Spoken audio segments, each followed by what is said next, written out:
Hola, hola a todos, ¿cómo están? En el video de hoy vamos a hacer un breve repaso de la tabla periódica. Comenzamos.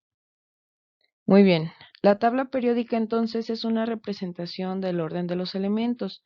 Nos permite visualizar y predecir la forma en que varían sus propiedades físicas y químicas y nos facilita poder entender, recordar y agrupar similitudes y diferencias entre ellos. Más adelante vamos a ver cómo se organiza la tabla periódica. Primero vamos a hablar acerca de los antecedentes. Uno de los principales autores en tratar de agrupar nuestra tabla periódica fue Dove Reiner, que en 1829 agrupó muchos de los elementos en grupos de tres y les llamó triadas. Señaló que el peso atómico del elemento intermedio iba a ser igual a la media aritmética de los otros dos. Además, las propiedades físicas y químicas del elemento intermedio también eran intermedias, ya que podían deducirse a partir de las propiedades de los elementos de los extremos. Y aquí tenemos algunas de las tríadas más comunes que señaló Dobreiner, que eran litio, sodio y potasio, calcio, estroncio y bario, azufre, selenio y teluro.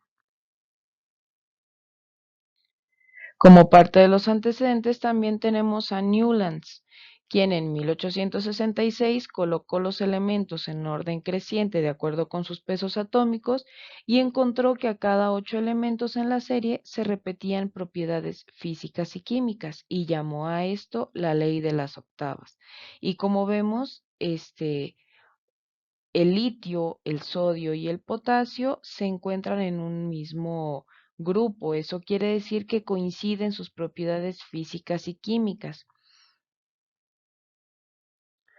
Ok, Mendeleev, que fue de los a quien le debemos el orden de la tabla periódica como la conocemos hoy en día, pues en 1869 estableció lo que él llamó ley periódica, diciendo que las propiedades de los elementos eran funciones periódicas de sus pesos atómicos.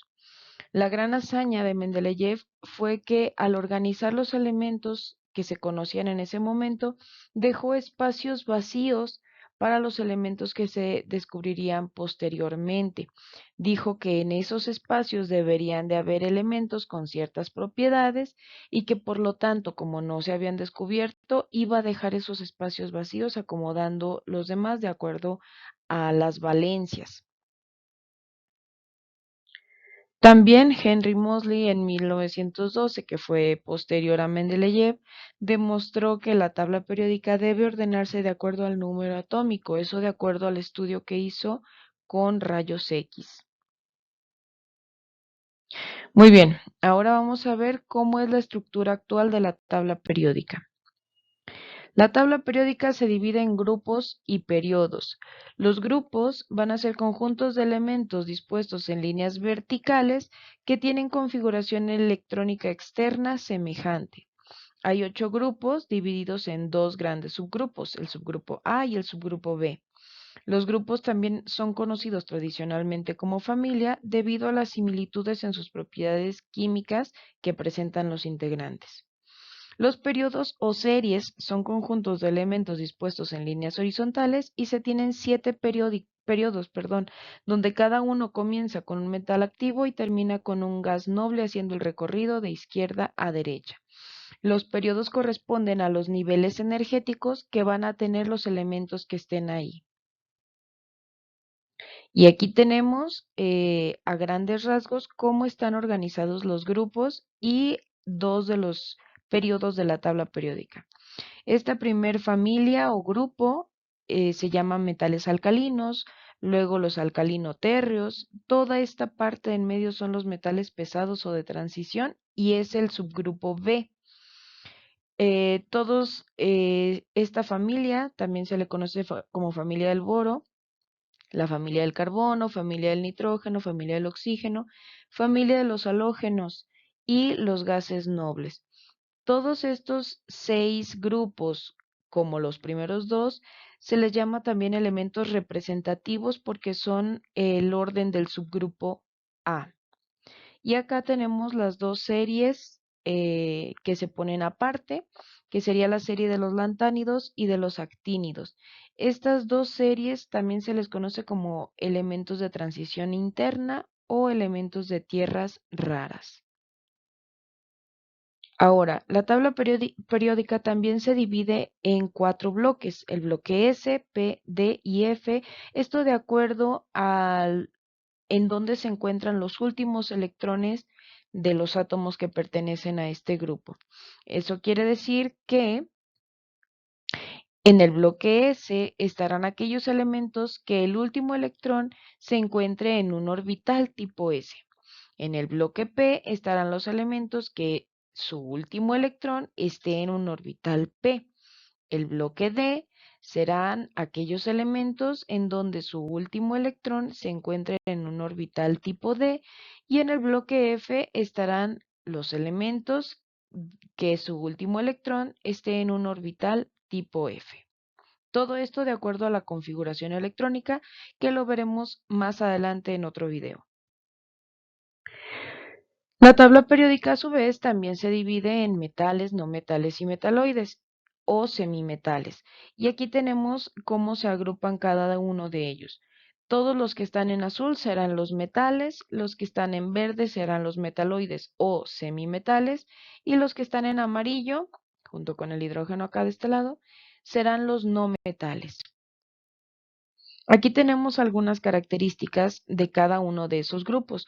Los metales se encuentran en la parte izquierda y centro de la tabla periódica. Son sólidos a temperatura ambiente, tienen estructura cristalina, son dúctiles, maleables, conducen el calor y la electricidad. Y algunos ejemplos de eso son el cobre, el hierro, el oro, la plata, el aluminio, etcétera. Los no metales se encuentran principalmente en la parte derecha de la tabla periódica y pueden encontrarse en los 3 estados de agregación, sólido, líquido y gaseoso. No son maleables, dúctiles ni tenaces y debido a esto a su estructura molecular. Y por último, los metaloides o semimetales se encuentran en la zona intermedia, en esa escalerita que vimos en la diapositiva anterior, entre los metales y los no metales. Tienen propiedades intermedias entre ellos dos, ya que dependiendo de con quién se estén combinando, se comportarán de una forma o de otra. Otro término que se utiliza cuando se ve el tema de la tabla periódica, pues son las tendencias periódicas. Y aquí tenemos algunas de las más comunes. El radio atómico, radio iónico, electronegatividad, energía de ionización, afinidad electrónica, volumen atómico y el carácter metálico. Todos estos van a ser propiedades que van a depender de la agrupación de los electrones, del tamaño de los átomos, etcétera. Por eso, y se llaman periódicas porque van a repetirse con frecuencia cada cierto número de elementos en la tabla periódica. Por ejemplo, el radio atómico va a aumentar en un grupo y a disminuirse hacia la derecha dentro de un periodo. Esto va a ser la distancia entre el núcleo de un elemento y el electrón que se encuentra en su última órbita y se mide en nanómetros. Y así cada una de las propiedades va a tener su definición y va a ver cómo va a variar conforme los elementos transcurren en la tabla periódica.